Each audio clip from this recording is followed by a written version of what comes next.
It's, damn it, I don't have I can't open OBS. Just crash everything.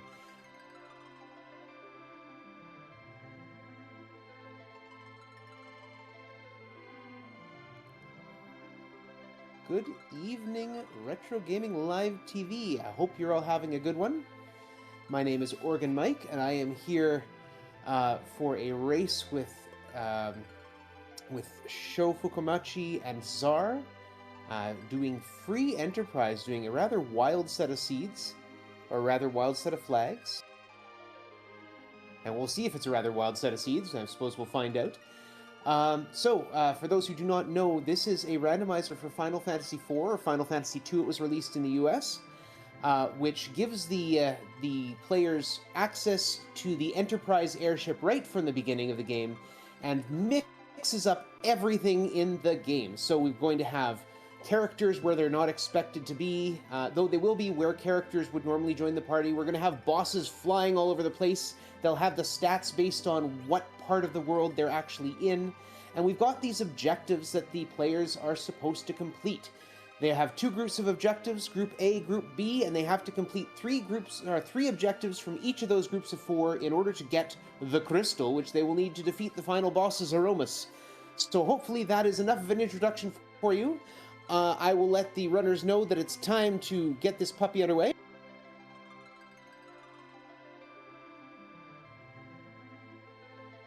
And with that,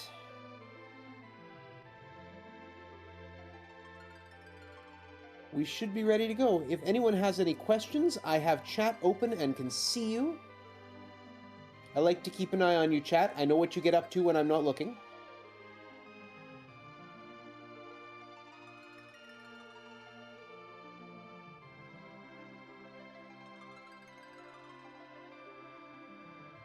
And meanwhile, I'm going to try my best to give some good commentary for y'all and let you know what's going on as it happens.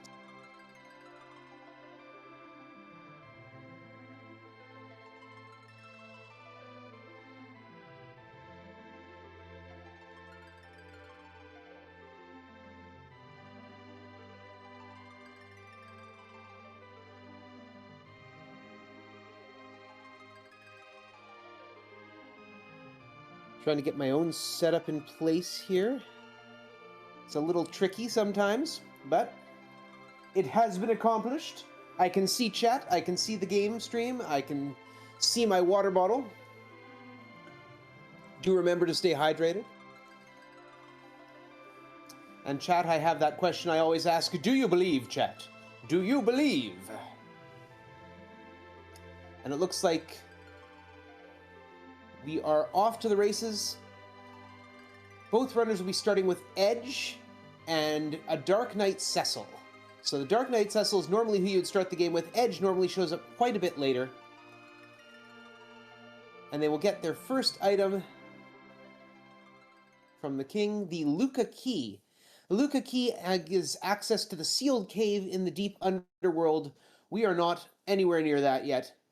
They have to get to the underworld before that becomes useful. So the goals for the seed: in Group A, they need to unlock the pass door. Group B, they need to defeat the boss at the Barren Basement. Or, sorry, Group A, number 1, number 2, defeat the boss at the Barren Basement. Number 3, find Mum Bomb wherever she might be hiding and defeat her. And item 4, return the pan to Yang's wife. Oh, Zara's found a powerful sword there. I think it was in Masamune. I couldn't tell what the boss was there. I probably should have been able to. Baron Inn has a boss and a character and a key item check. And in Group B, they need to find Plague wherever Plague might be and kill it. And they need to recruit Rosa and Cecil and complete Cave Magnus. And I'm assuming that Cecil that they picked up at the start does not count as recruited. You might have noticed the shops are all just giving stuff away. They have recognized the supremacy of these heroes, and they're just handing stuff out to them. You can buy whatever you like for no money, so the shops are not selling anything for any sort of cash. Except for one item, the pass, which apparently still needs to be purchased. The pass is an item in the original that allows you to go and watch a floor show in a dance club. which is always a good time, but they have shifted the meaning of it, and now it provides direct access to the final boss of the game. So that's why unlocking the past door is an objective in the first group. So we're seeing our runners going around collecting things, not doing any particular interesting checks for characters or items at the moment, but finding out where their stuff is. They have a very high level of equipment available on the seeds in the treasure chest. So there's an adamant armor, the best armor in the game.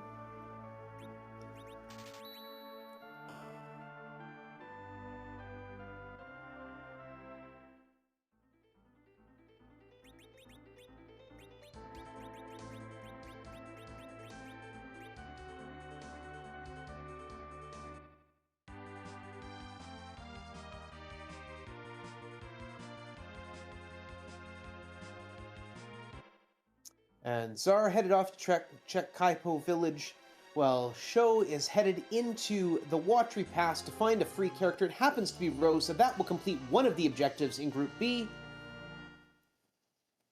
So Sho will have one of those objectives checked off. And gets the first item from that group, that special pool of equipment that they will gain from completing objectives. In this case, it is the Lightbringer Sword.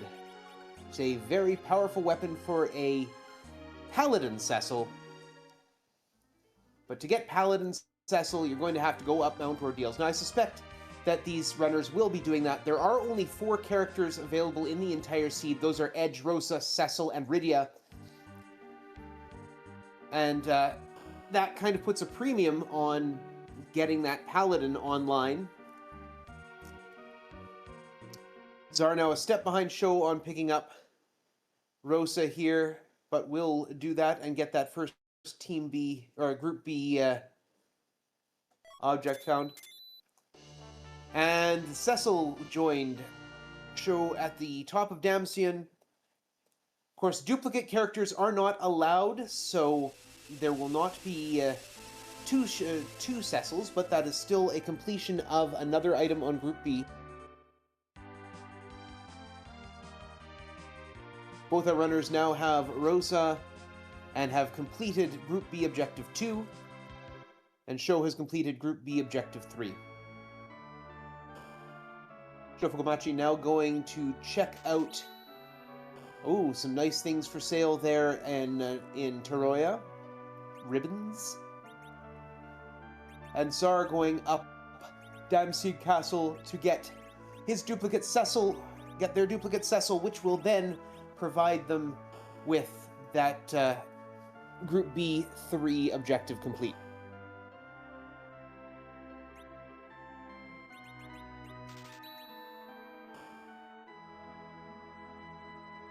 And that precious spoon.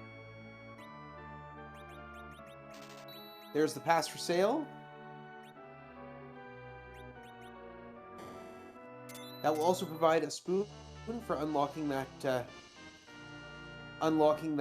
door. The pass conveniently for sale right by the pass door, and Sho picking up that pass and putting it in. Zara heading into the Antlion Cave, so there's a little divergence in routing here. More than just picking up treasures in specific spots. Sho going to check out the free item that Edward has in the bed. And it is a Sand Ruby. The Sand Ruby would allow them to wake up the character in the bed in Kaipo.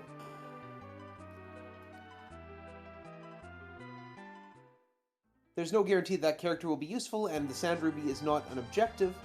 The only character either of them are looking for is Rydia, wherever she might be hiding. The Sho is going to check the top of Mount Hobbs for a boss check. It is the vanilla Mom Bomb, but it will probably not be Mom Bomb. According to the seeds, the bosses are potentially duplicated. Oh, and there's Rydia, and she is being attacked by some guards. The officer and soldiers group. Edge should make short work of this with Flame Spell.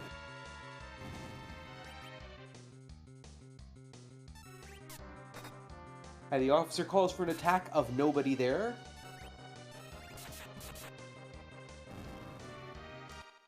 And off goes the officer for a little bit of experience. Some nice levels for Rydia. Czar is now down in the antlion nest and finds Dr. Lugai down there. And we'll probably be seeing what key item that brings us. Edge going to throw a bunch of Murasama at them.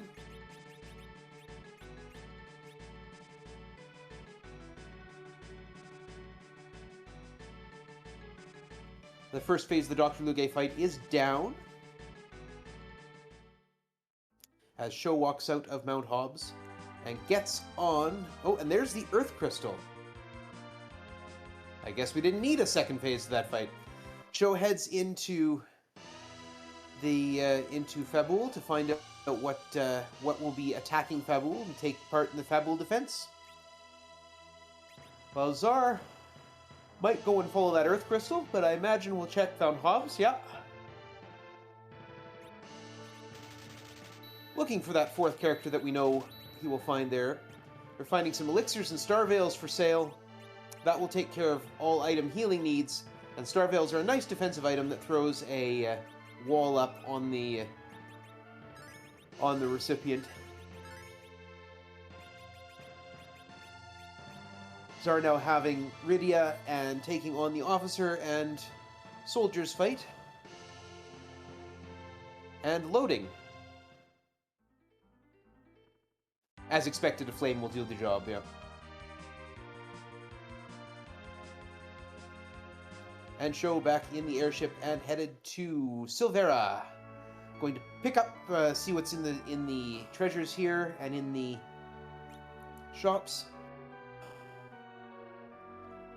Part of the rule with the treasure chests is they are limited to tier 5 and higher items, which means there's some really good stuff available in treasure chests. Which makes it worthwhile to go do some looting from time to time.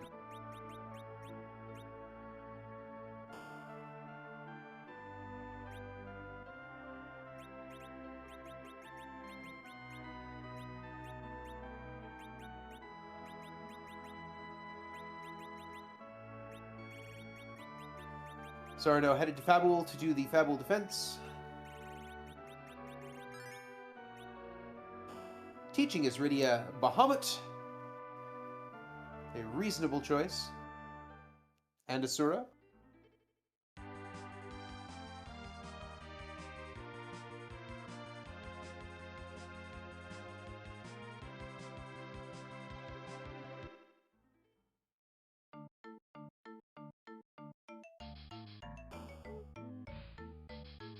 Doing a little safety saving, that's probably reasonable.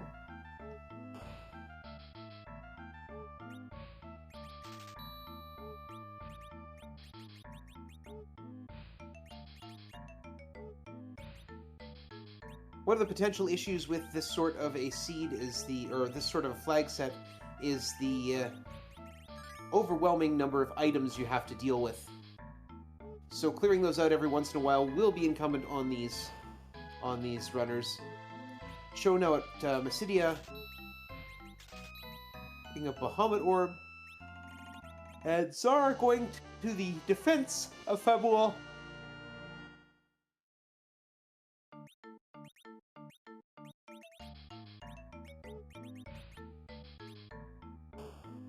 Loading, please wait.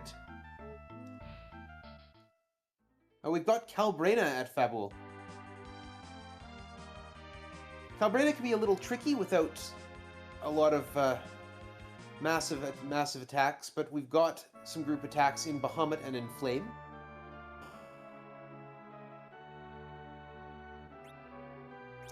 And it looks like that fight was taken care of fairly easily without ever seeing the dolls merge.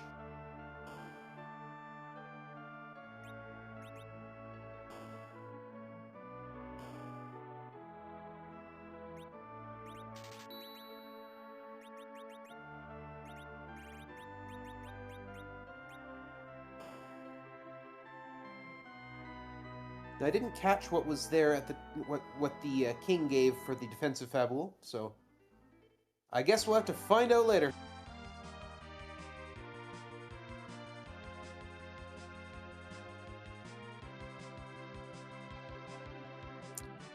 Show headed to Mount Ordeals. At the top of Mount Ordeals, we'll find 3 bosses, which is 3 chances to find both that Plague and Mom Bomb, which are objectives. And 1 key item, as well as the upgrade to Cecil to go from Dark Knight to Paladin.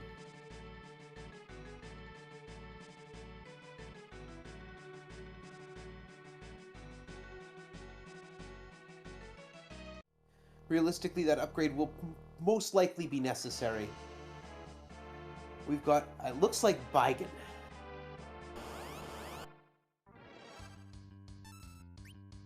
It is indeed Baigan, guarding Ordeals 1. Zar headed to Silvera to check out the shops there.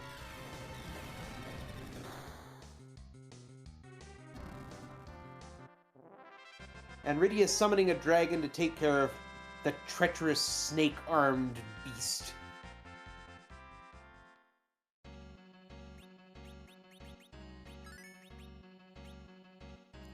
Sho not bothering to go back and save, having those elixirs to heal up with. And there is Mum Bomb! So we can check this one off, assuming that Sho can take this out.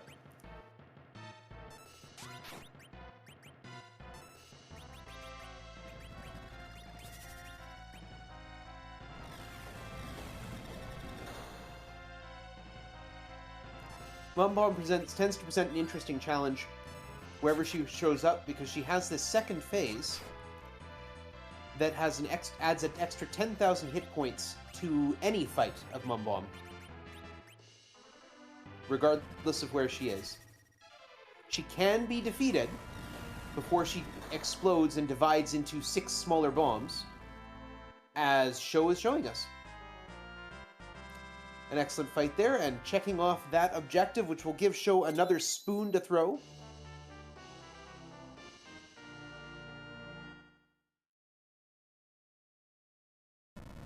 And we have Cecil and Rydia as the characters at Mysidia. Not that it matters, both players have 4 characters in the party, and they are the only 4 characters available in the seed, so we will not be seeing any more character shenanigans happening here. There are no further choices to make.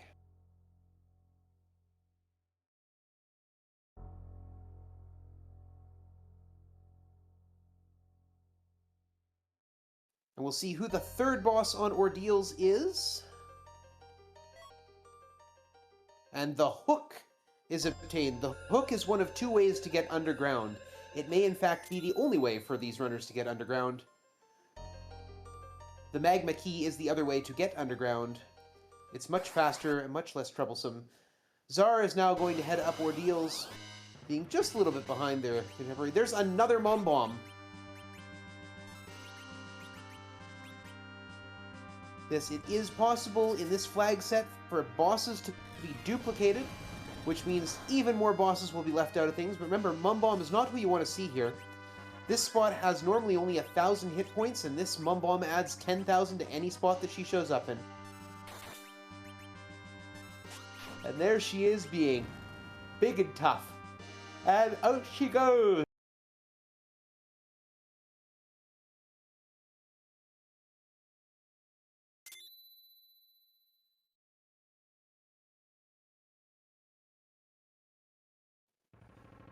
Now Cecil is a paladin.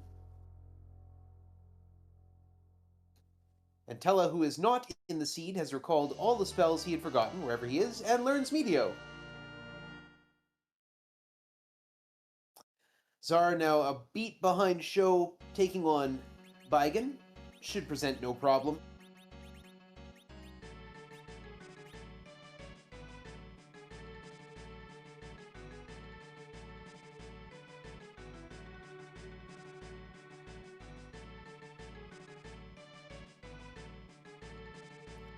And we have Czar fighting the internet boss at the moment.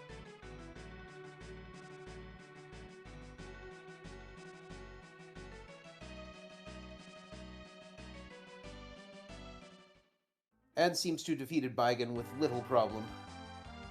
Sho now has a choice to make.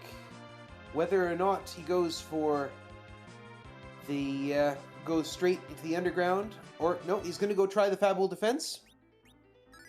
While Czar takes on Mumbomb.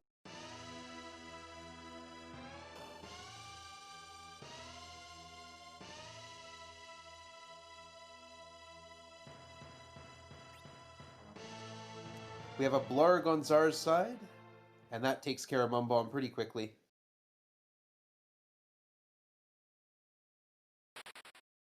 Completing that objective also for Czar.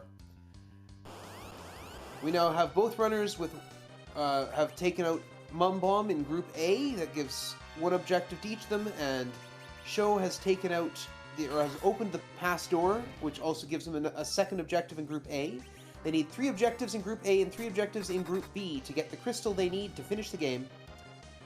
In Group B, we have Defeat Plague and Complete Cave Magnus, and both runners have already completed the other 2 objectives of finding Rosa and finding Cecil.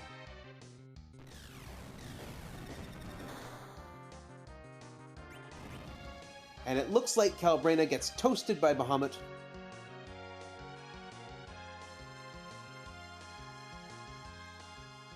And we will see what the King of Fabul has available for our runners.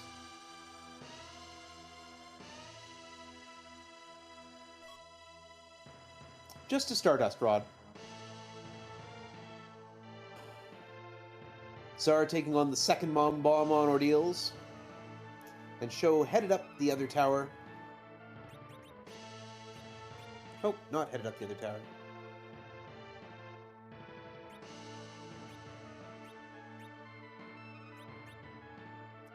Sho taking a little look at the objectives, reminding himself what needs to be done.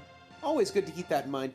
Better to check and not spend 10 minutes trying to figure it out. It only takes a moment to remind yourself what you should be doing. Sho now going to the Antlion Cave that Czar has already cleared out.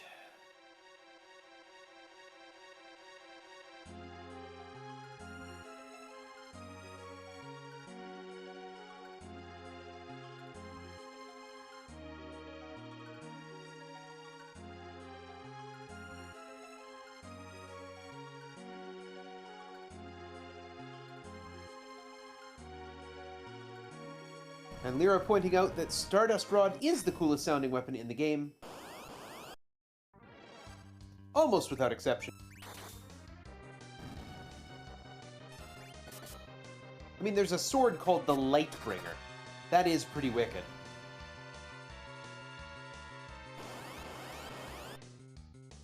And Sho passing first Lugae and second Lugae with no trouble. Czar headed to Agart.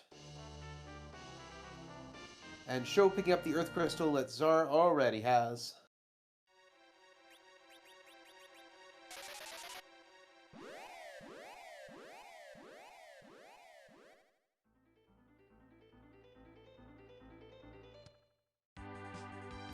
The Earth Crystal does provide 2 character checks, which are unneeded, 2 boss checks, and a key item, as well as teaches Rosa how to cast Exit. Sho doing a little check of the watery pass, the waterfall. It's the Water Hag. Not a problem. Easy fight. Hit it 3 times and it stops.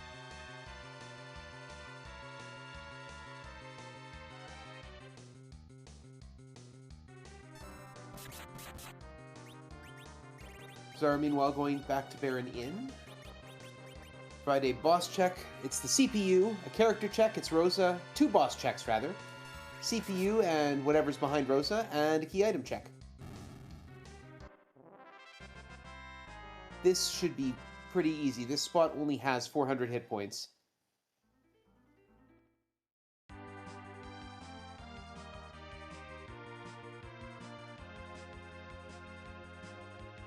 But the trick of this location is that it's not just one boss fight, it's two. And we have a freebie, King and Queen Eblin here. Not where you want to see your freebies. Bahamut in Mist Cave, well, it is still a dragon.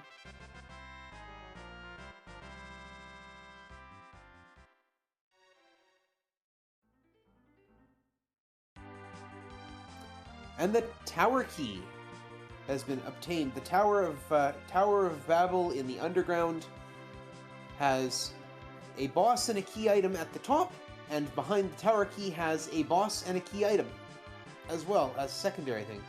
Show's had enough of this. Oh, no.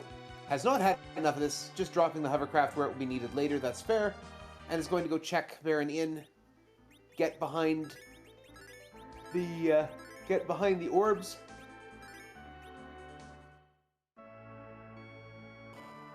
And get his own version of the Tower Key. So we're going to check the Watery Pass boss.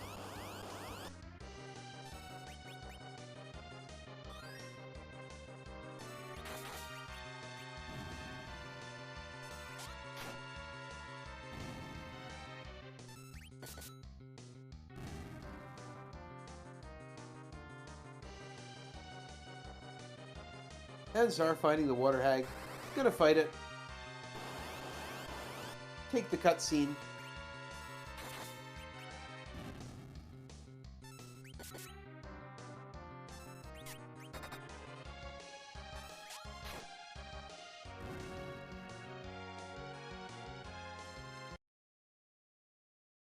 Sho has defeated the King and Queen of Eblon with relative ease, and obtained the Tower Key and that duplicate Rosa, which will do nothing. So that when Sho goes underground, he will have the Tower Key as an option.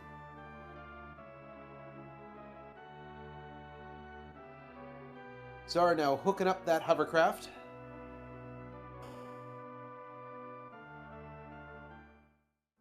Pausing at Mist Cave, boss hunting, trying to find that plague, wherever it might be.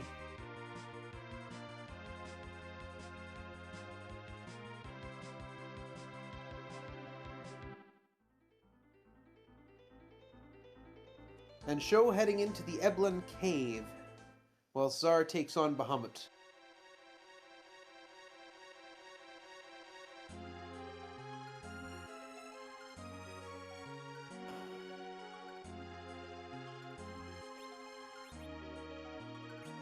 Moonveil's available there. That's worth a pretty penny. And for free, no less.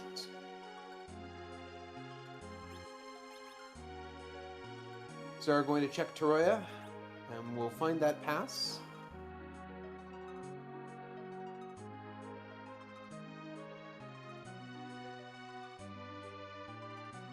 And once more struggling with the inventory boss. And the internet boss, apparently. The true final boss of free Enterprise, the internet.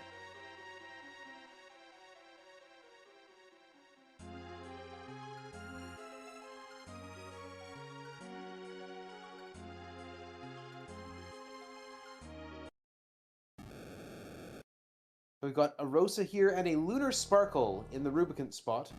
That could be the plague that these runners are looking for.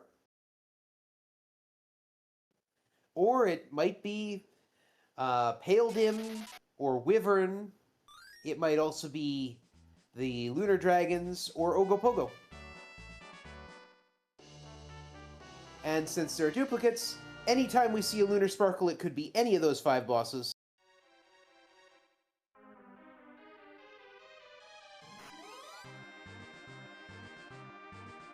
Zara purchasing the pass will no doubt claim that unlock the pass door objective.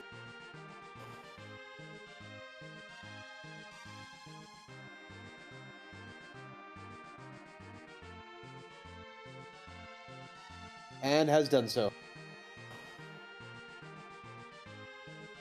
So objective-wise, both of our runners have 2 objectives cleared from Group A and from 2 objectives cleared from Group B.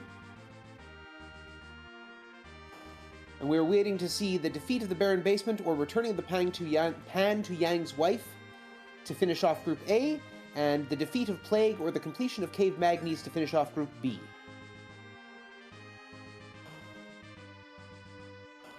Cho completing the upper Tower of Babel. Tsar picking up the freebie from Edward. The Sand Ruby. Completely useless at this point. We have a Dark Knight Cecil in King Queen Ebon spot. This can be a nasty spot for this boss to show up, because he hits hard. Well, with all those elixirs, it shouldn't be too bad. They just, yeah. And of course, this is a free boss if you're able to survive the death waves. Justice is not the only right in the world. Zara finding a crystal sword for that Cecil. Someday you will see.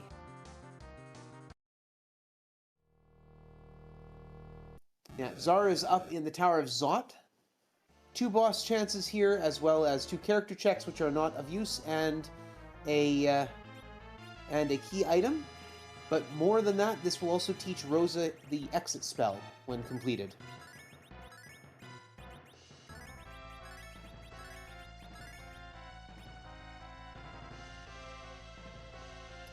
Sho headed back to save.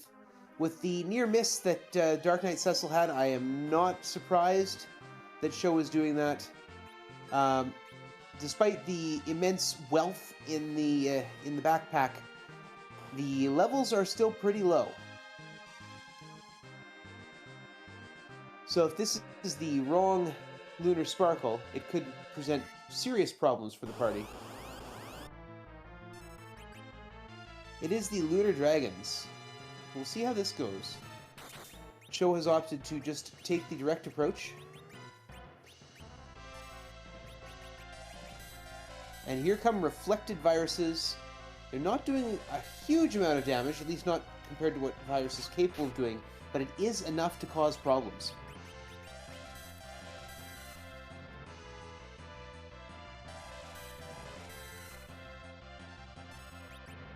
Oh goodness. I think Sho might have to adjust strategies here. We'll see how things go from here, but once those Lunar Dragons get hit with a physical attack, they throw a wall on each other and then immediately start to reflect viruses off that wall. Oh, no. One's down. We have a Bahamut in Zot 1. The spot for the Magus sisters, normally.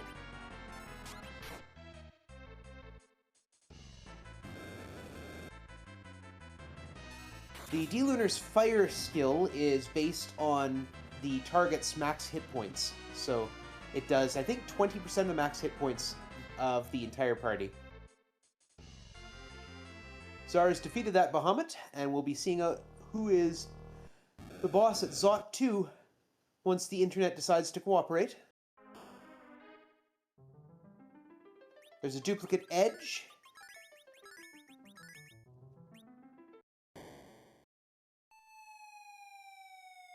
And that means Leviathan will be in the second spot at the Dwarf Castle.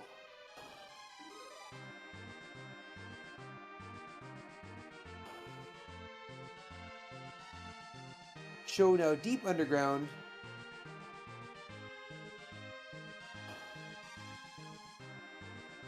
Edge and Rydia reunited at last. And Zar fighting Zot 2 boss coming in. Who do we have? Officer and soldiers. Not a difficult fight.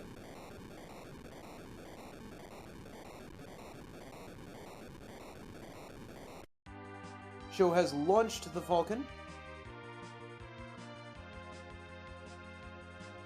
Gonna go check Tomra. See what's there.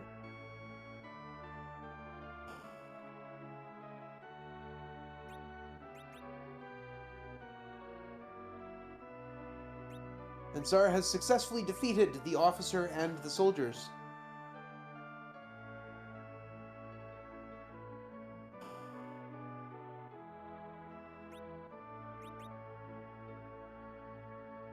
Which will give them a key item of some sort, or a key item check at least, and exit on Rosa.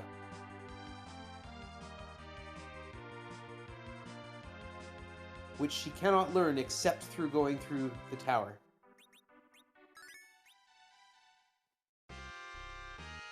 And teleporting out of there, we find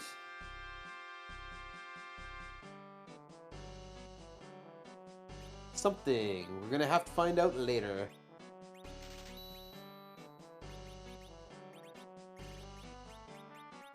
Yeah, Zar's net is lagging at just the wrong moment. And Sho has found crystal rings for sale somewhere. Provide a lot of defense. Zar following the inevitable path down to the Eblin Cave, down with the hovercraft, using the hook for the hook route.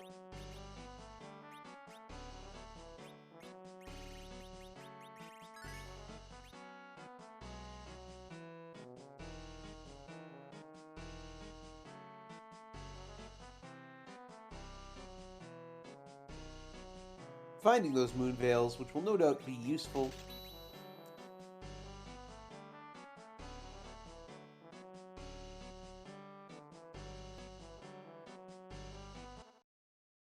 And we are going to see, oh, it is an evil wall dancing behind the throne. And of course, behind that, we know it's Leviathan.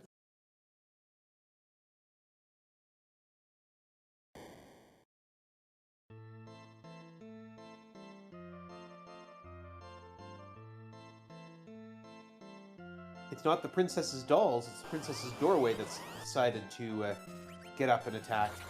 Here comes the evil wall.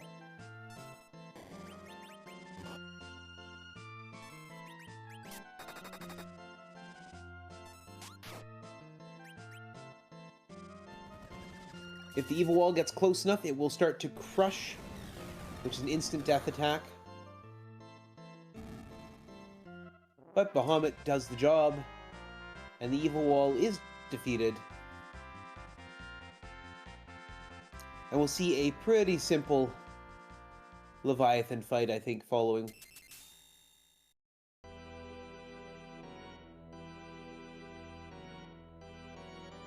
Zar still looting all the chests.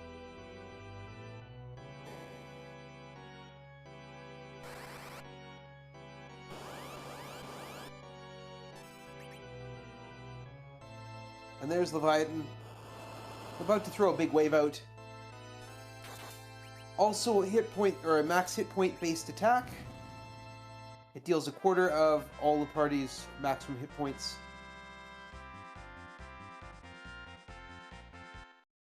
And when Ogopogo does it twice, it counts for 50% of the party's maximum hit points.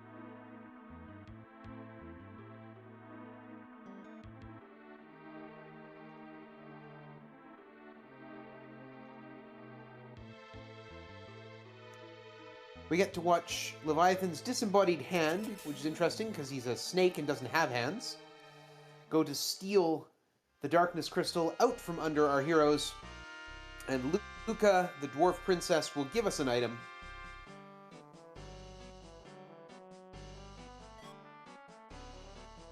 A defense sword.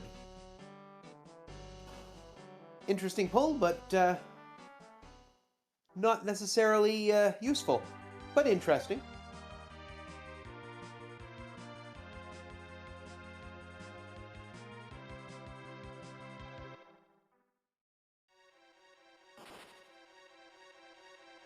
Sho headed into the Cave of Summoned Monsters. Going to go and see who the king and queen of the Land of Summoned Monsters are. They are both key item checks in this flag set. And there is the free key item check, which is normally the rat's tail in the vanilla game.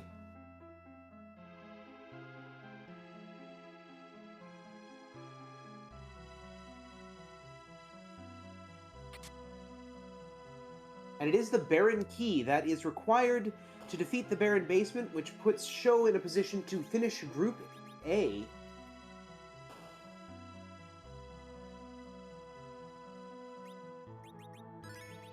And if any of the three bosses there is Plague, that will put Sho in a position to finish all the objectives, all the necessary objectives.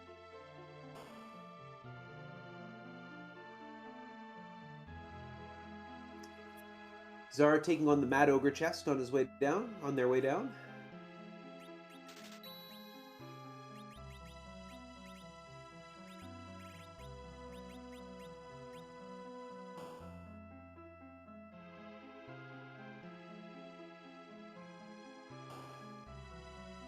And Show's still checking the shops, see if there's anything super useful in there.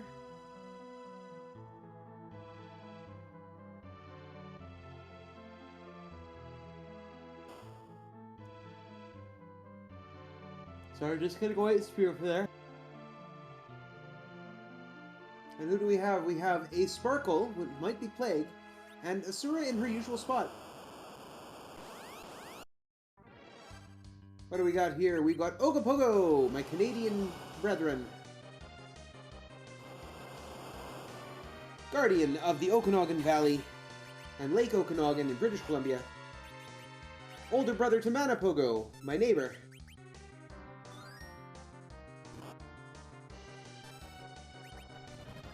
And in this spot, we'll punch pretty hard. For whatever reason, a lot of the magic-using bosses have very high strength stats. So putting another boss here that has a tendency to punch means that this is normally the Violent spot, and he does not have a tendency to punch, but then these big waves will also do a quarter of the max hit points of all targets. Rydia taking that punch like a champ with that adamant armor on.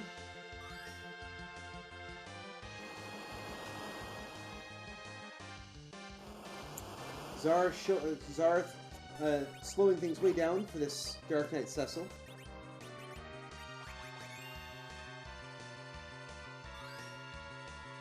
Those death waves are pretty heinous in this spot. I have seen Seeds force experience grinds on players by having a Dark Knight Cecil here. Show getting characters back on their feet.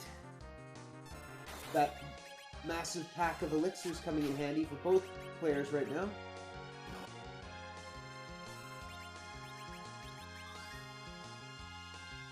It looks like Zar has defeated the Dark Knight. Justice is not the only right in this world. Someday you will see.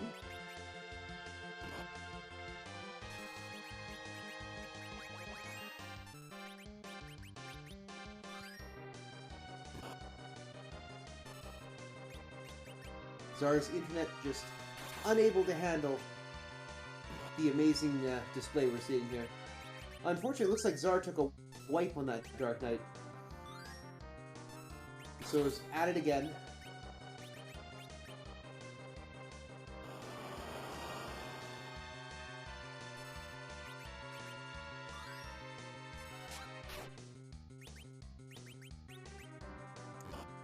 Show trying his best to keep his characters up for this fight. Not an easy fight in general. And there we go. Ogopogo has gone down. And we'll see what sort of key item that we get from this. A Moon Veil. Not particularly useful when there's bunches of them for sale in Eblin Cave, but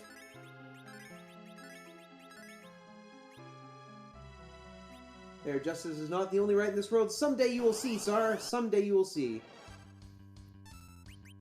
Show taking on the Vanilla Asura.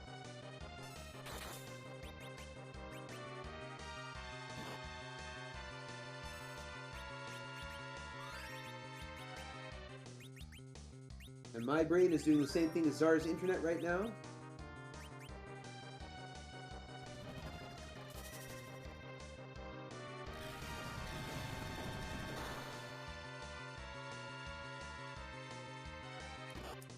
Show deciding to take the Summon Monsters to school by using the King of Summon Monsters.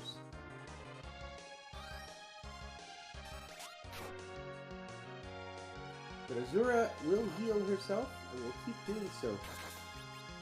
Zar taking on those D-Lunars.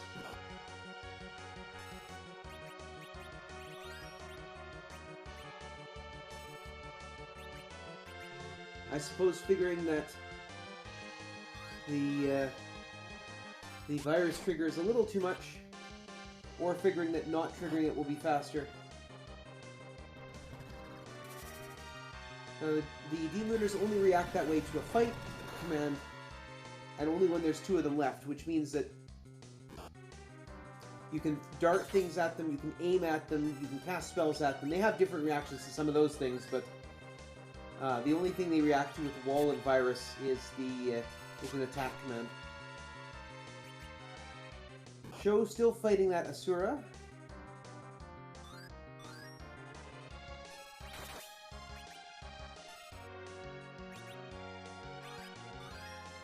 Asura being challenging by trying to heal herself constantly. The other thing is Asura and the Danger Noodle are worth a significant amount of experience, so this will hopefully be of benefit.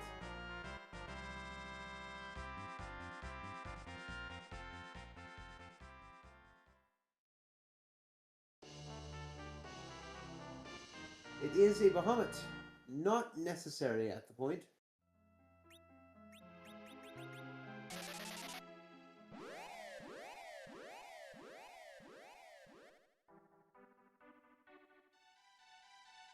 And Sho saying, we've had enough to summon monsters and just exiting out. Zara, meanwhile, has found themselves a falcon.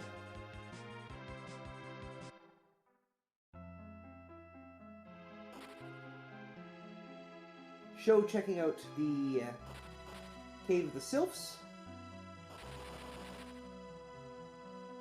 which will give him access to the first Sheila check. Because you have to let Sheila know that Young is trapped in the underworld, and then she gives you the pan in the vanilla game.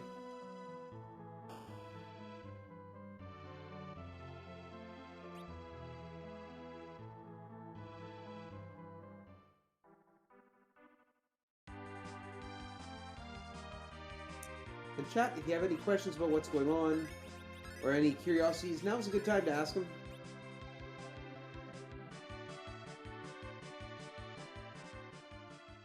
Zar is headed up the Tower of Babel.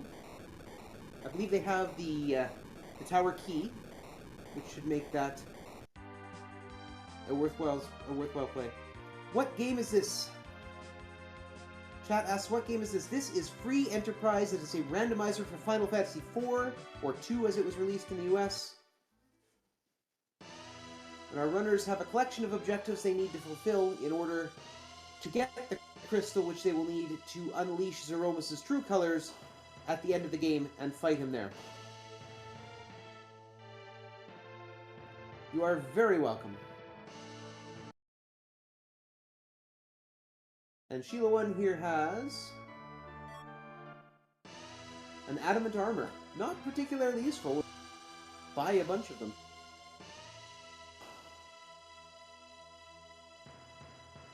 But who knows, maybe returning the pan to Yang's wife will in fact do more than just complete one of those objectives, but offer up some good items.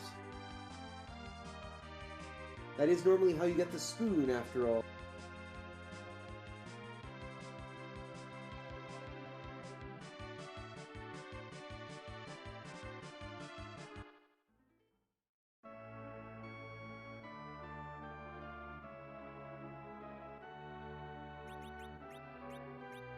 Sho going to open up the Baron item and weapon shops with the Baron key.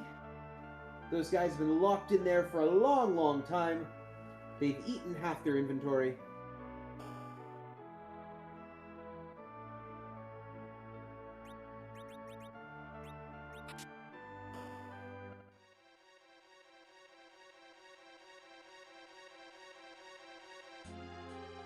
Zar seems to have found some more stable internet, and it's going to check out what boss we find here in the lower tower. It is Rubicant and his flaming ways. We're not even going to see Leg. This is a spot for 3 Dark Imps. It only has a few hundred hit points.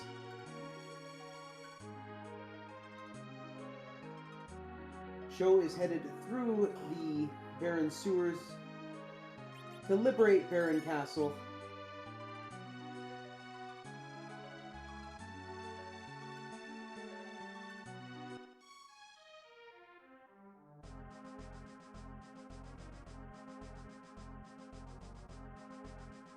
And with the super cannon's explosion, Czar has completed the part for which you need the tower key.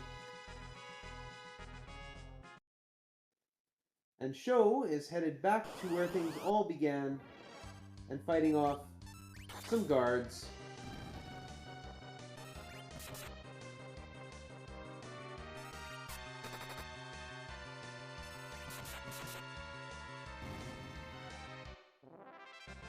And surprising nobody, I think Sho has defeated those guards.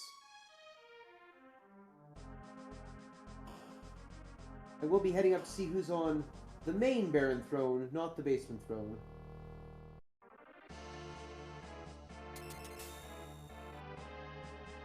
It is a lunar sparkle. This could be the plague that they're looking for. It is not, it is paled in. And paled in does not last very long when the opposition comes with power.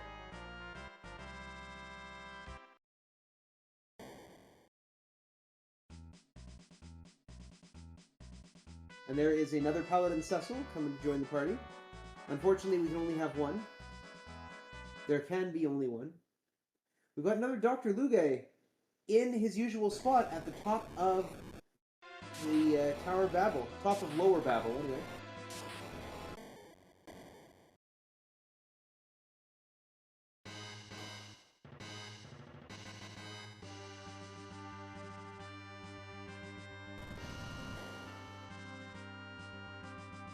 And Sho going to give us a look at what we get for beating up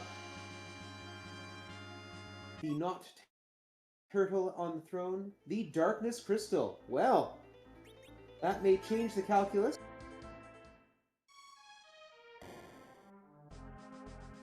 There are no required objectives on the moon, as far as we know, or no objectives that have to be on the moon.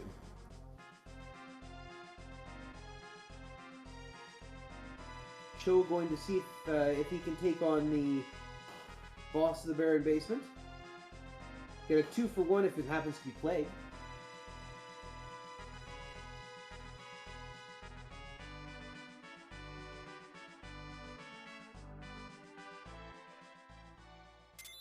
And down here in the basement, what do we see?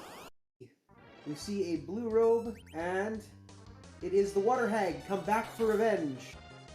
Will not be getting it here. For a brief moment there, I was hopeful it might have been the alternate gauntlet, but it was not the alt gauntlet, just the Water Hag.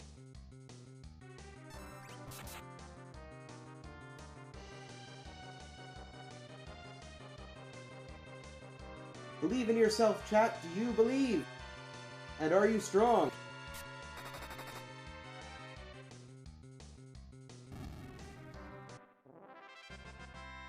The two most important questions.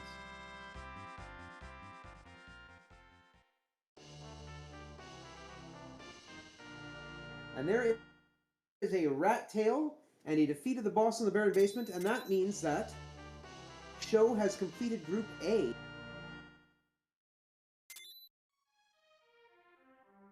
And needs only defeat Plague or complete Cave Magnus in Group B to get himself on that final run towards Zeromus.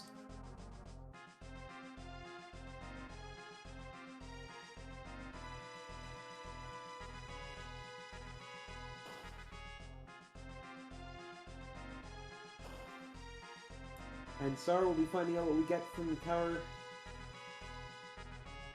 Sar will be finding it out, but the rest of us won't, due to an ill-timed lag spike.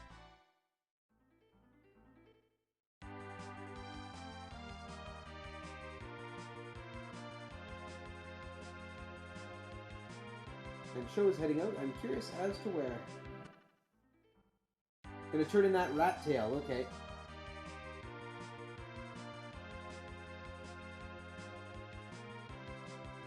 Because the location of the cave, you require both an airship and a hovercraft to get to the rat tail cave.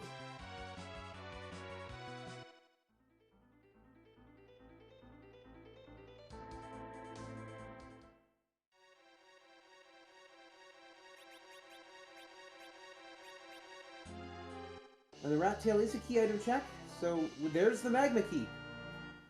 Of absolutely no use at this point. The rat tail being locked behind underground access already.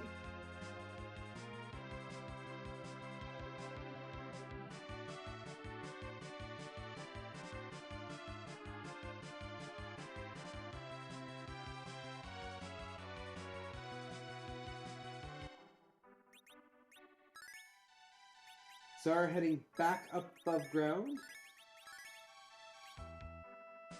Not sure where they're going at the moment. Back to Fabul. Going to check Sheila 1.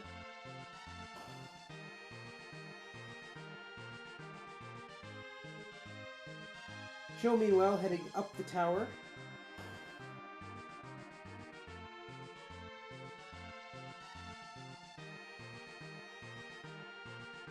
And from Sheila 1, we get that adamant armor. So again, we have lots. Oh, and they've got the pan, so we did not see what they got for waking up Yang. And there's a Masamune, but also, more importantly, returning that pan to Yang's wife means that Group A is complete for Zar. So both runners have completed Group A. We're just looking for a Plague or a Magnes, some Cave Magnus, a Twin Harp.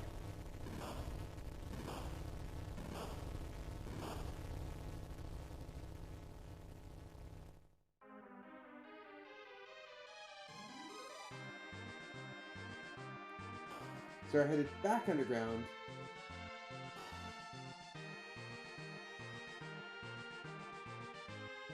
This little spot here, going to use a siren. What a siren does is it summons the least likely encounter in that spot, in this case a yellow dragon egg, which gives a ton of experience. So Zar will probably crack a few of those eggs, scramble them up good, for as many sirens as they have anyway.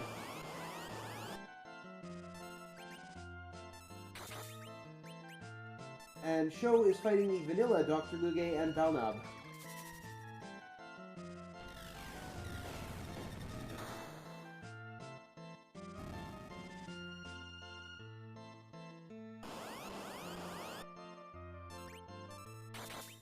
And Dr. Luge, or Rydia saying to Dr. Luge, "You want nuclear power? I will show you nuclear power." Zara hanging around with some dwarfs in Tomra.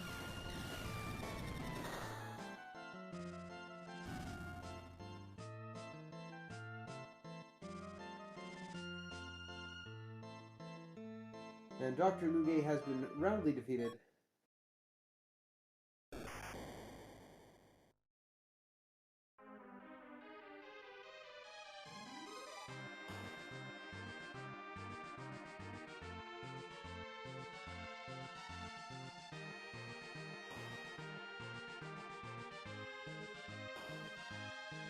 And Zar is out of the pit and headed somewhere over here. Back to Troya.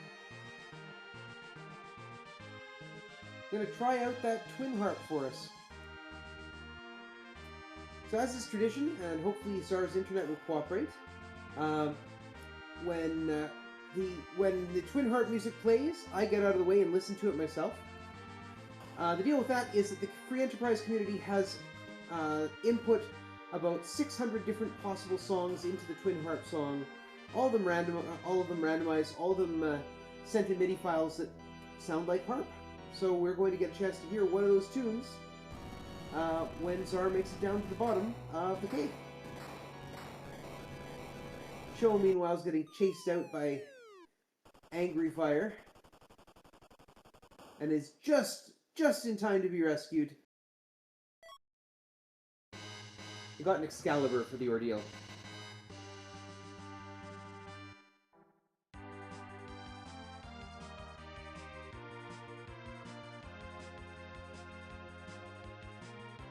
Alright, so we're going to head up for the first encounter with the Dark Elf, at which point I am going to be quiet and let the music take over here.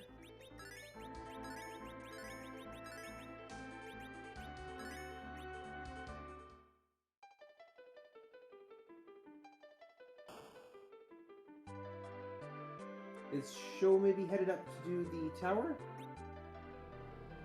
Yes, he is. So Sho is going to take on the tower, Zara is going to take on the Twin Harp, and I will see you once the music has ended.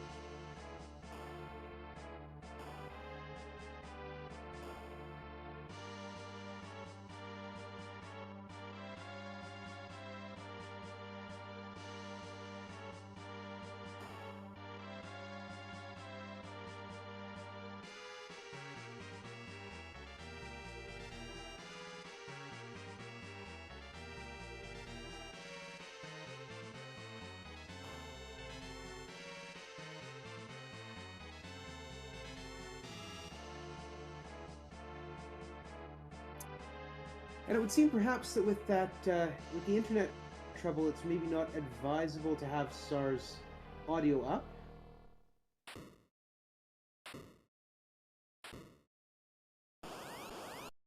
And unfortunately, that is what it is. So Sho is taking on Bahamut in the Magic Sisters spot.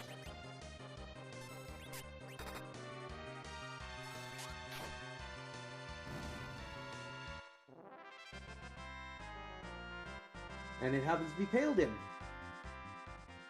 who looks a lot like the Dark Elf after changing.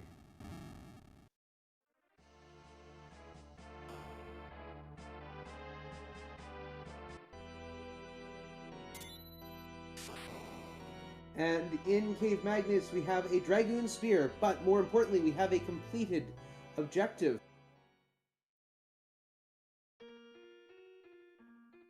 Which means that Zar gets another Adamant armor and will get the Crystal. There it is. Necessary item for the defeat of Zeromus. Now, all that's necessary is to be strong enough to get there.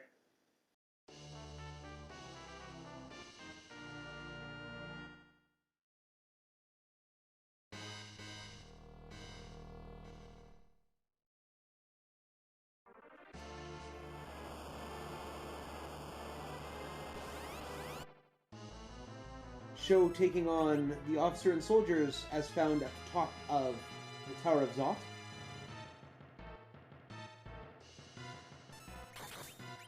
And Zara may be headed straight for Zeromus.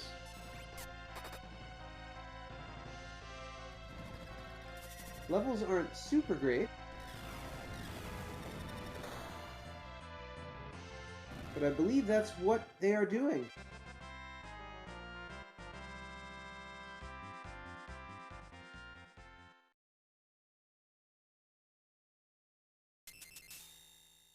Are heading straight into fighting Zeromus with only 4 party members. Don't be shocked about 4 party members, those are the only 4 characters available in this flag set. Sho getting out of the Tower of Zot.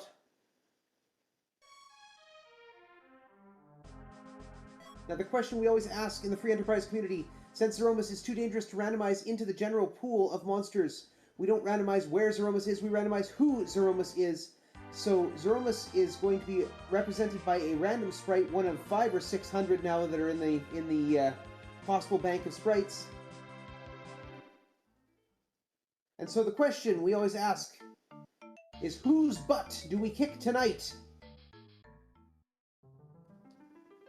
Zeromus, never an easy fight, never a pushover. Sho raising the big whale. But we'll see how well this goes here. We've got Cecil with the crystal, giving the pitch. We've got blue explosions. True colors are emerging.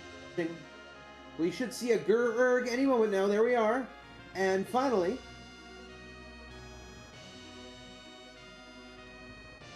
that is a thing. Galemus.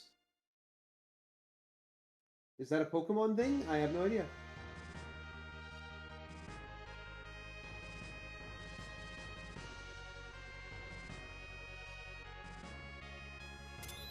So Zeromus is never a cakewalk here. Summoning Bahamut is going to get a reaction from him. In this case, a mass virusing.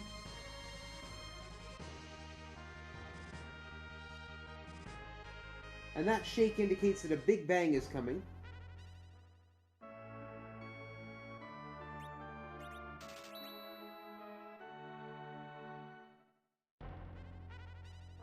Show checking out the Hummingway shop.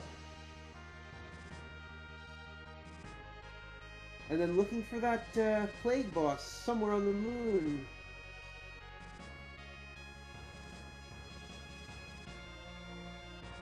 Oh, Zara down to a single Cecil, but all those elixirs make it entirely possible.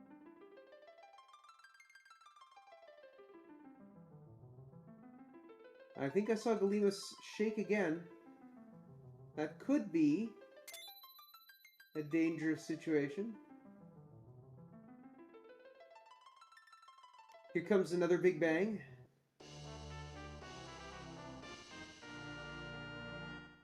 And that was enough to take out Cecil.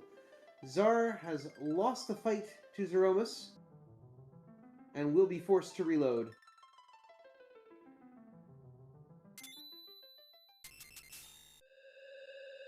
Yes, one of the things that has happened is making the game a little more accessible to people.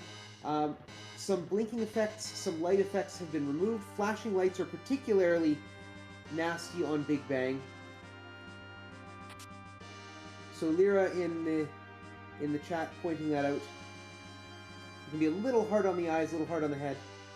Show now in the lunar subterrane looking for Plague.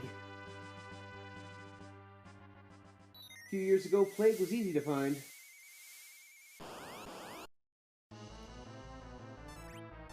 And Show finds an antlion in the Mermesa altar.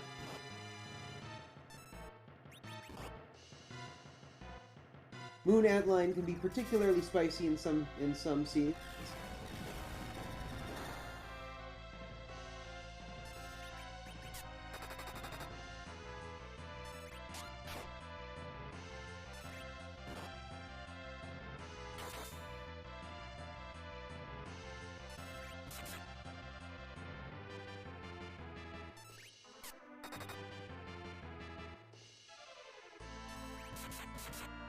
Those counters can be brutal, but they haven't been landing.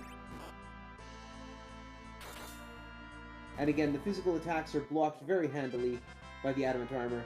And down goes the antlion, which will give Show some levels. He gets a package.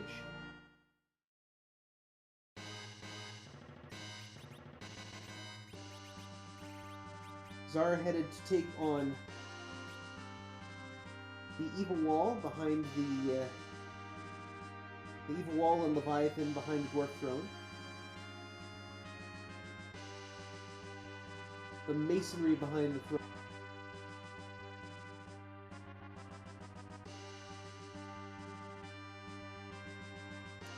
Show walking up and headed to the other side of the lunar subterrane. There will be 5 checks on this side, including the spot where Plague is normally.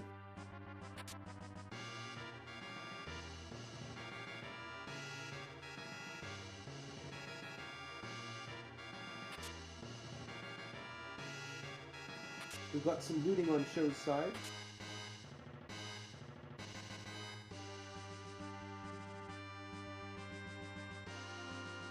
Looks like Star trying to find some easy experience wherever it might be. Get those levels up a bit.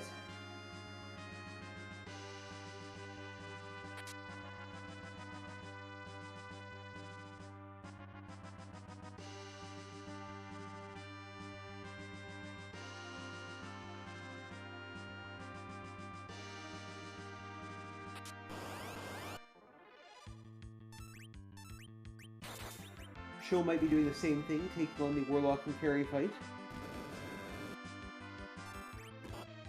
monster in a box.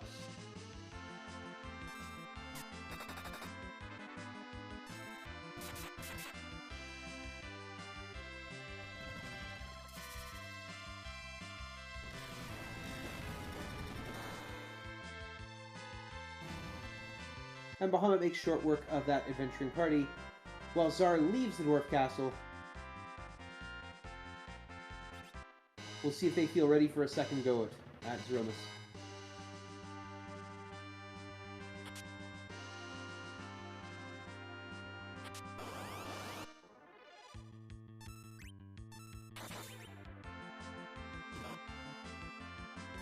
Joe taking on a behemoth. Never an easy fight. Especially when you're pretty sincerely underleveled. Zar opening up the sealed cave.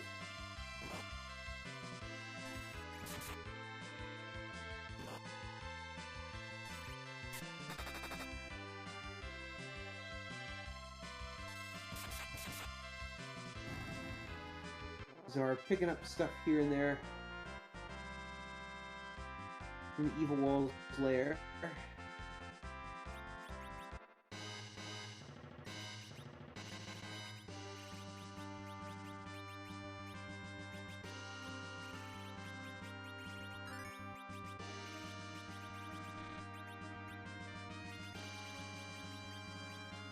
And of course, the seed has shown some serious divergence between the two runners, which is always nice. Gives us something to talk about. Zara headed down to the Cave of Summon Monsters.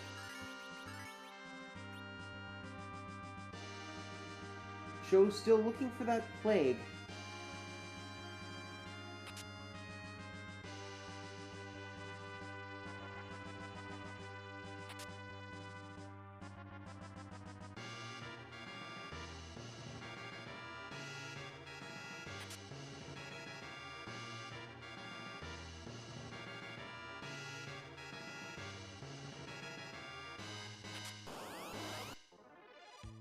Taking another monster box. The Red Dragons. These guys can be a tough fight, but I'm feeling it won't be. Just because they can be doesn't mean they have to be.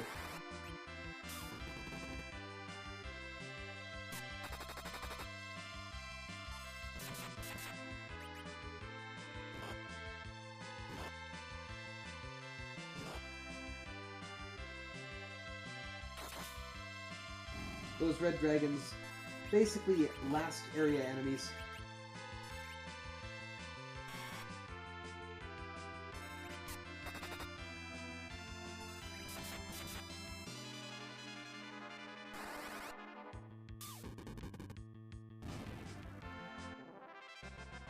And the red dragons go down for show.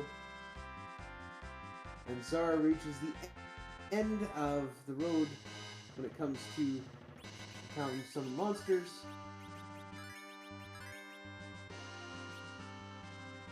And now I think questioning whether or not they actually want to go down and check things out.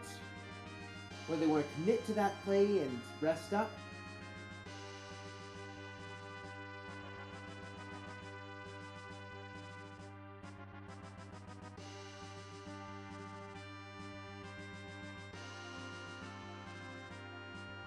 Show's still headed down.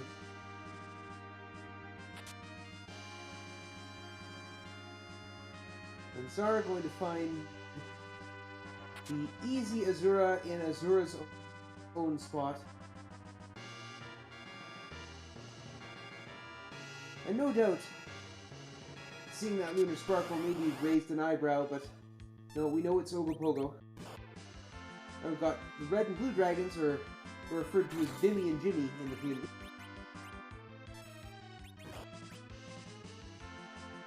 And before you ask, I do not know why.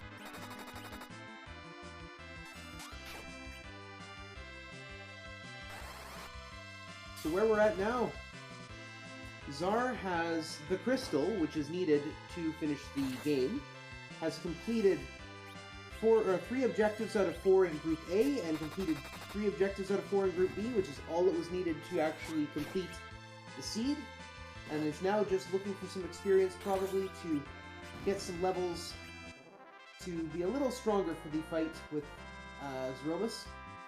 And Sho is looking for that third objective, either in finding and defeating Plague or completing Cave Magnus.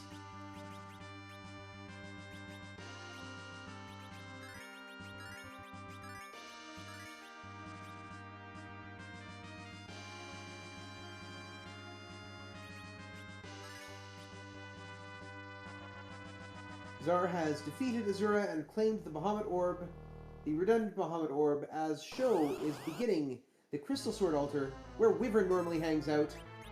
We have a CPU, not where you want to be seeing the CPU high hit point spot.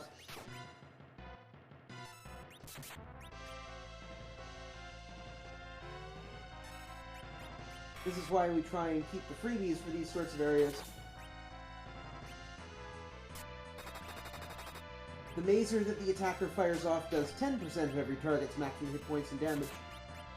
Just in case you didn't know that.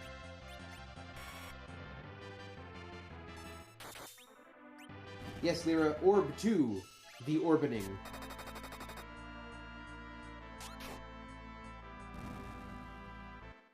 And the attacker bites the dust, and Sho will get a massive amount of experience for that.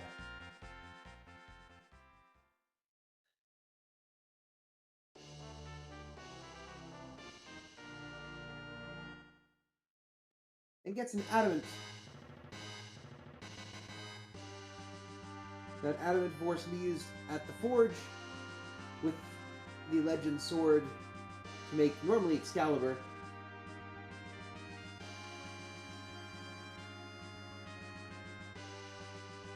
Zara is taking on the Canadian Danger Noodle.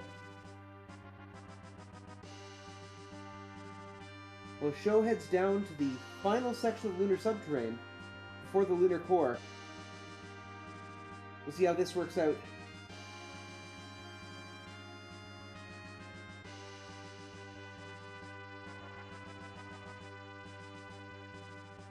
If Plague is any of these bosses, Sho could continue straight from this fight right down to Zeromus,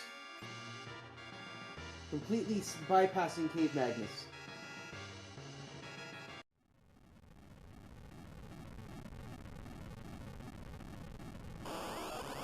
So who do we got at Plague's normal spot? It is Plague! Well, look at that.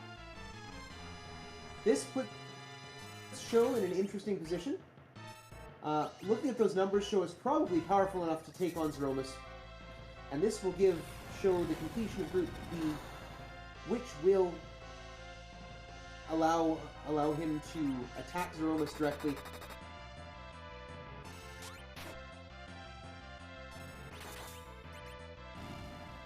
Sho has decided just to damage rush Plague, and succeeds. If those counts hit 0, the characters die. There are various ways around it. There we go, received the second ninth Adamant Armor, plus the whole bunch you bought.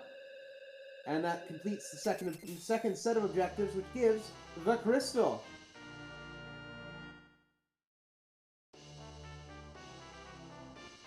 And an Avenger Sword. I suspect Sho will duck back to save, and definitely slowing things down is definitely a sign that you're going for Zeromus.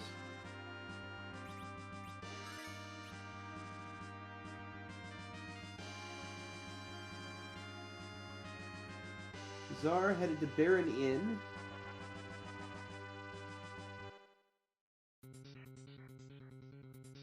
Not sure why. I guess more experience.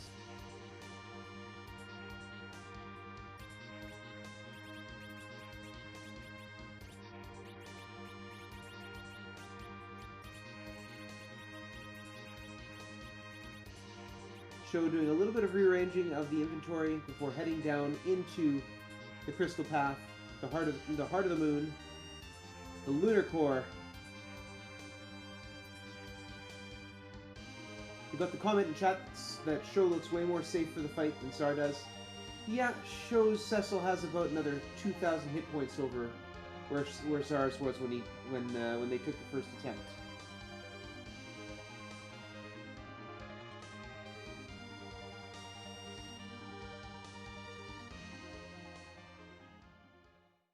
And so, Sho Fukumachi is now entering his first fight with Zeromus,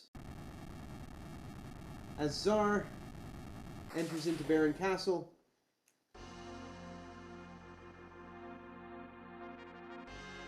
Fight off those guards who don't even have the courtesy to try and join the party. Zeromus on the right, guards on the left. Here we go. Let's see if Sho can manage what Czar could not a few moments ago.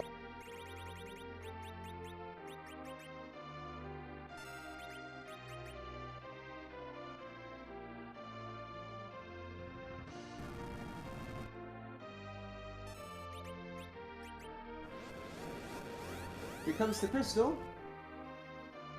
We've got some blue explosions, true colors emerging, Agur Arg.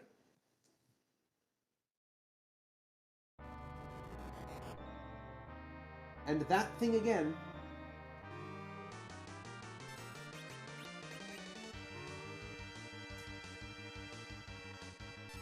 And I wonder if Sho is going to try Reflect Strats.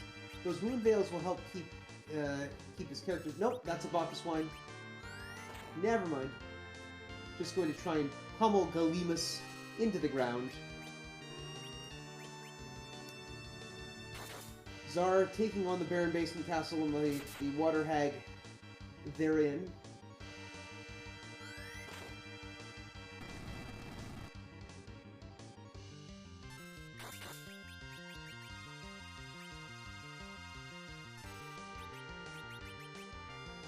We've seen a little shaking. Sho using a Silk Web to attract a nuke spell. This is called nerfing the Big Bang, because Zeromus changes his magic power throughout the course of the fight. And when using nuke, Zeromus reduces the magic power significantly, and if it is conveniently happening at a time when a Big Bang is queued up, that Big Bang will use the lowered magic power of the nuke spell. Here's the Big Bang. Those numbers look eminently survivable. So long as Sho keeps the Big Bangs nerfed, this should be pretty easy to handle.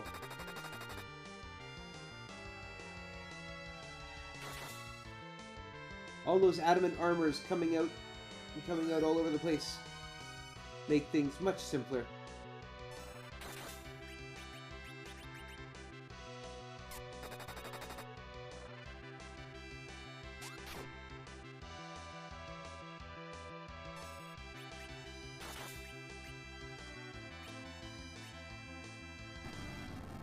Czar's taking on Palladium. This should present no problem.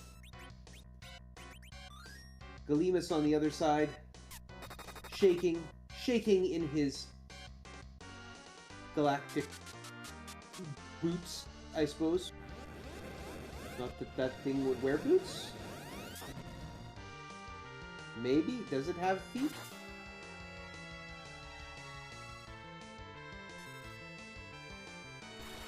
Czar seems to have finished the Baron Throne fight and retrieved his next success certificate. There's the Big Bang. That's more like what it looks like when it's not nerfed. Even though I think that one was.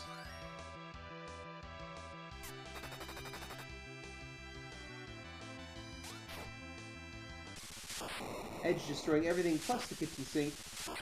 And I think we have Galemus sinking into the cosmos, becoming one with the universe.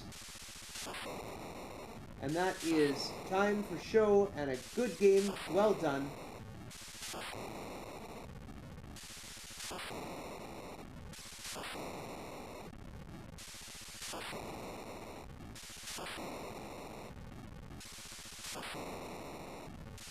And Sho should be finished at this point.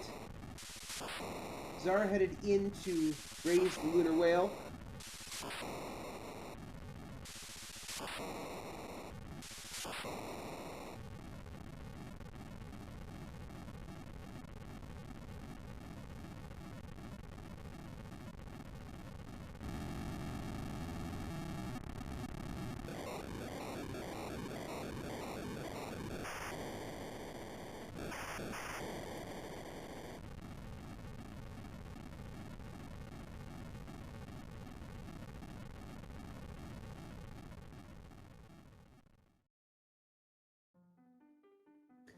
And that's the game.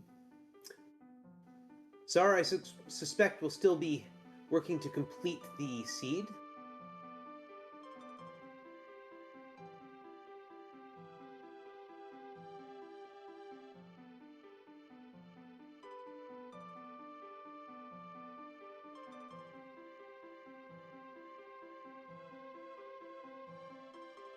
Yes, congratulations to Sho Fukamachi for winning in somewhere around an hour 20 on that seed.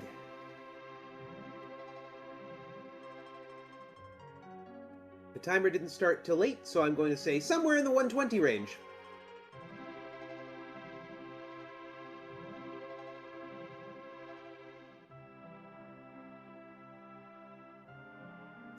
So if you have enjoyed this, there is actually a free Entrprise community on Discord.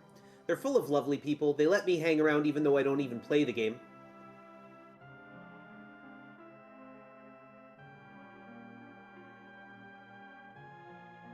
And of course, RGL has its own Discord.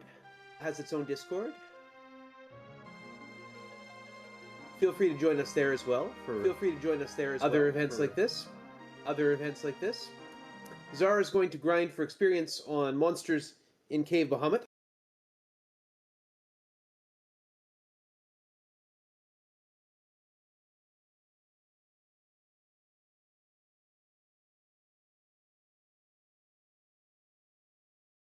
Colloquial wisdom has it that there is always value in Cave Bahamut. It's just what that value might be, we don't know.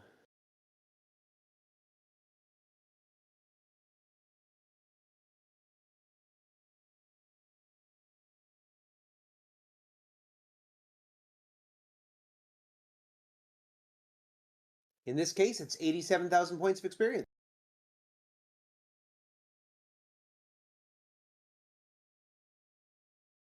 Woo-wee. Is that show I hear? Yes. Good game, congratulations. Thank you. Very well run. Thank you. Oh my gosh. So, what were your thoughts on finding Plague on your walk down to the lunar subterrane? Well, I mean, I wasn't too happy that he was there, but at least, you know, uh, wasn't much later or Ogopogo or anything like that. So, That's what got you the crystal, though. So, yes. Seeing as I was hoping to find the twin harp, so I wouldn't have to fight the plague. If seeing it was late. yeah, Zara has the twin harp and did in fact complete Cave Magnus, Ah, okay. but it's I see behind where the the twin harp pan. is Yeah. now. Go figure. And a lot of these seeds, Yang's wife seems to be the key to everything. Well, it does make a certain amount of sense. Yang's wife does sort of guard three key items, or the pan is three key items worth of materials. So, I'm just glad I didn't do Luca Cave. yeah, that got pretty well faded.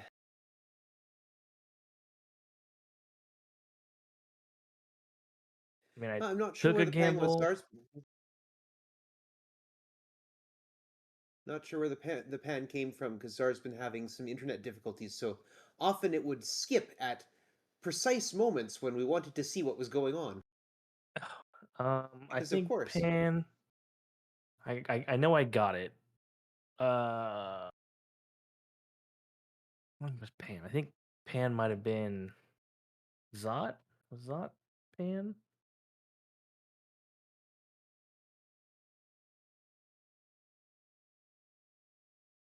Did get it. Was I not don't think it was underground. Zot. You, you both went through Zot. Oh, you know where it was? Baron Castle. I think it was Baron Castle. Baron Castle. Okay. Yeah. No, Rosa and Cecil showed up pretty early for you, and then Rydia as Yeah. well. So you had a full party going through most of the seed. Any thoughts That was on it nice. on the seed as a whole? Well, I'm surprised it was this fast. Um, we've been playing around with the new 5.0 alpha flags, which is why we've seen duplicate bosses. Um, and we Yeah, there were tested a out. few water hags floating around out there. Yeah. Um, we're also testing the new. It's like they fixed the message speed and the smooth ROM, so that's why everything looks really nice. But with the smooth ROM, you have to really be careful in battle because it happens a lot faster. Uh, Like on Oh. the Zeromus fight, usually I only see one big bang, but because it's so much faster, I got two big bangs. Still, you pulled it off pretty nicely, so Yeah, and it's been nice. Like we're just having fun with the new stuff. So it's been pretty great. yeah. And then of course, selecting rewards like having four spoons. you know, Yeah. like Well, that's and been why pretty not? You knew fun. you were going to have an edge, so Yes, and the light bringer is nice. Like guaranteed those kind of things. Now you can only have one FF4 weapon, but you can have more than one, like duplicate. So we've had seeds where we've run all sissels and had five light bringers. yeah. So So that's these always new fun. seeds is or these new flag sets are part of the development, the continual development of free enterprise. It's under constant uh, revision, I suppose you could say, or updating. Bugs are being fixed, new forks are being added because it's all open source. It's a pretty interesting time to be part of this community. It's been really fun to run all this stuff. Has new flavor. Oh, I'm sure.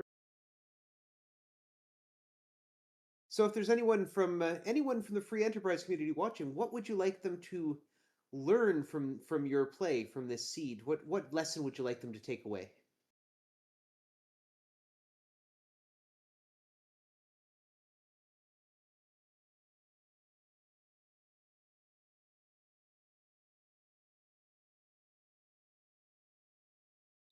Are we still there? Here. Yeah. Oh. Oh. Oh, you asked me. Question. Yes. I mean, I don't know.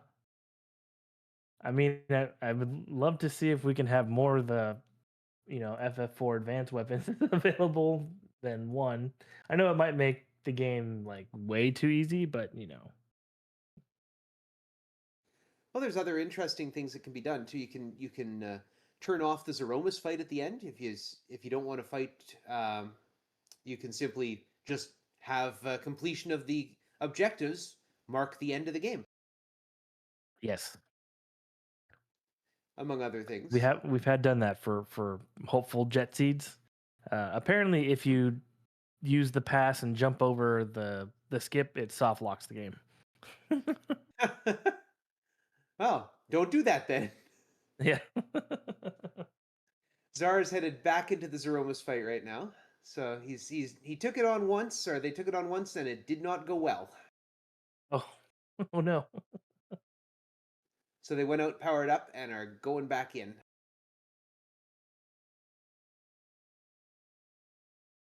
Yeah, taking the levels on the moon was definitely helpful,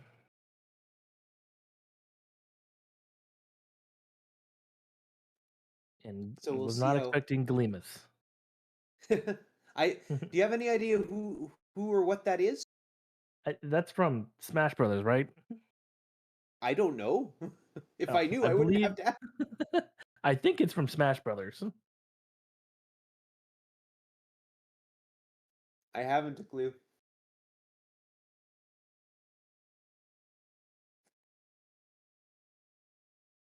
So Zar's going to take a second run at Galemus at this point,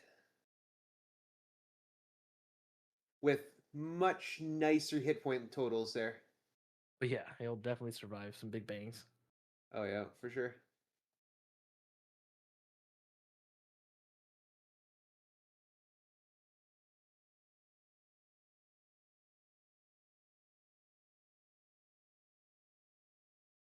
So, what is your connection with Free Enterprise? How long you been doing this, and what do you like about it? Um, I did a few free enterprise races early because I really like Final Fantasy IV. I've never done any of their tournaments or anything like that. It's just something I've been fun to play, and Zara's been doing it, so we've been going back and forth racing. Just to have fun. Well, it certainly is that, and it's fun to watch, Yes, fun to absolutely. And commentate too. Yeah. yeah. And normally I'm running Crystalis randomizer, or I started out in the original FF Final Fantasy randomizer community. That's where I got my start in all this, and then yeah, but mainly these days mostly for Enterprise and Crystalis, and then Zar and I will occasionally pop in and do some original FFR. All these randomizers that I would love to have time to play. Yeah, how we find time, I have no idea. But we managed to make it somehow. Well, when you get good at it, it's 80 minutes. It's not too bad. We always like to say sub 1.5 hours is a jet seed, but usually most of our races take 2 hours. Even that's not too bad. Yeah. It's always like one objective that gets buried behind like a quest chain, and you're just chasing things. Of course. Well, you were hunting for plague there, so Yes. Zara's been trying to get me to do the Final Fantasy V for Job Fiesta, but I'm not sure if I'm ready for that just yet. that could be a big investment of time. It's something I'd like to do too, because I really like Final Fantasy V, but that can be a huge investment of time just to complete.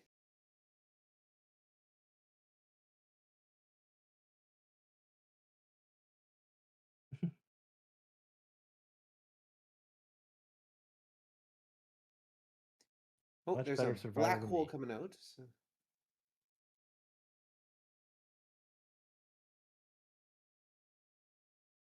So all those moon Or veils that Zar put into place are having to go back into place. yeah, with the message speed like at or at the fastest, it's rough on this the smooth ROM sort of thing.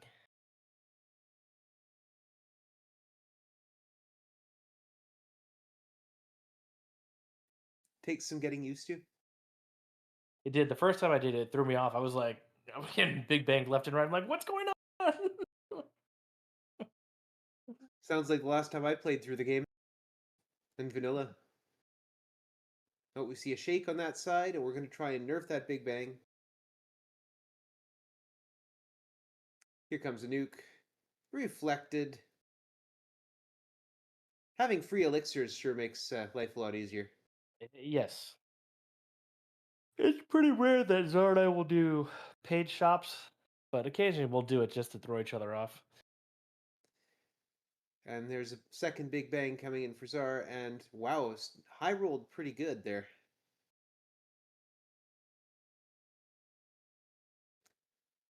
I think he may just try to coast into the end here. I did accidentally have Rosa take a Bacchus wine, and that was really odd, but it ended up working. An angry Cecil and Rosa, a drunk Cecil and Rosa. It worked out. Yeah, it's just having a nice dinner on the dining al fresco in the interstellar void.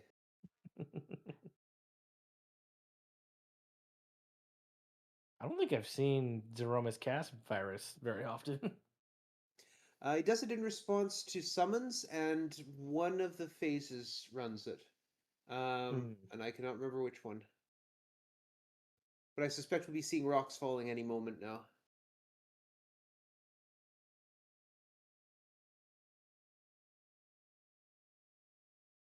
For any who are not in the know, during Zeromus's last 12,000 hit points, he spams the Meteo spell.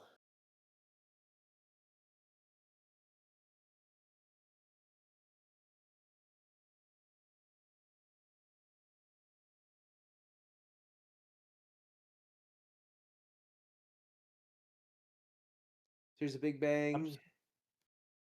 I'm surprised he didn't find Bacchus.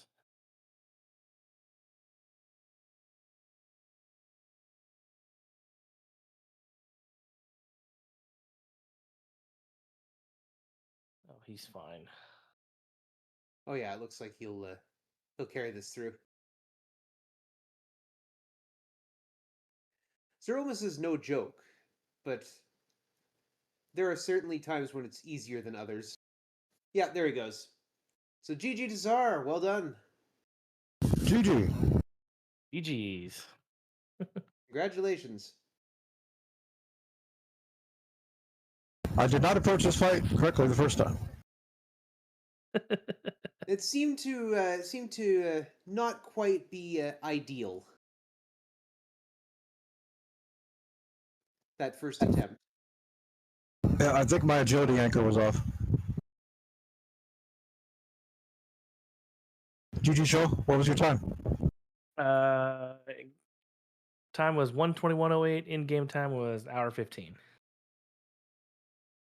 Nicely done. I did turn the battle speed down to 6. That was helpful. I keep forgetting, like, on the smooth ROM, like, there's no, it's so much faster. I also had it down, but my agility anchor had a crystal ring. Yeah, I mean, yeah, I did too. Oh, Really? Man, I just got lit. I didn't even have a chance the first time. I did level to 50 something on the moon. Plague was the last thing I fought, and then I went straight to Zoromus. Plague in his usual spot, no less. Did you do Zot? I did do Zot. I did Tower, Zot. I didn't hit Yang with the pan, which apparently led to the Twin Harp. Yes, it did. Did Tower, Land of the Monsters. Did not do Luca Cave. Did not do Cave Bahamut. I did Muramasa spot. I did Ogopogo, and I did the Vanilla Plague, which ended up being Plague. Wow. Close to Jet Seeds. I mean, 126.29. That's good. Sub 130, that's official jet. Yep. Yep. I So what only did you think opened of the... 13 chests, I think. So Czar, what did you think of the seed?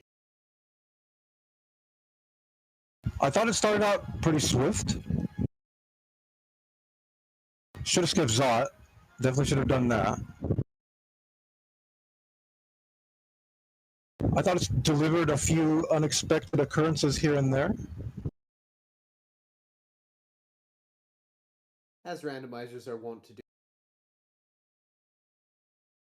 I probably dipped too many chests, but I wasn't exactly sure what kind of equipment was going to be for sale, so.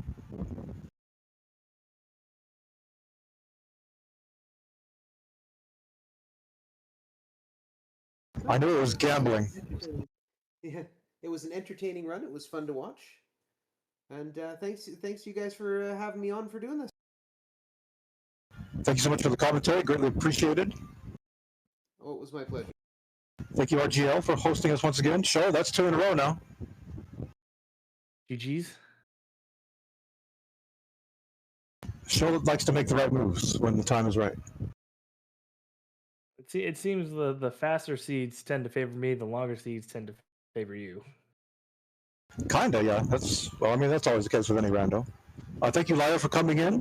Greatly appreciated for the restreaming tonight. Restreaming can be demanding work. Be sure to give our hardworking crew a follow, everyone. They are wonderful community people. And thank you all for tuning in and watching. Yeah, Thank thanks again. you.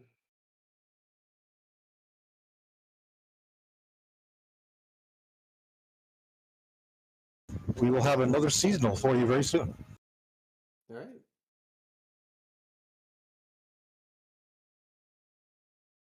Hope to see you all again before too long.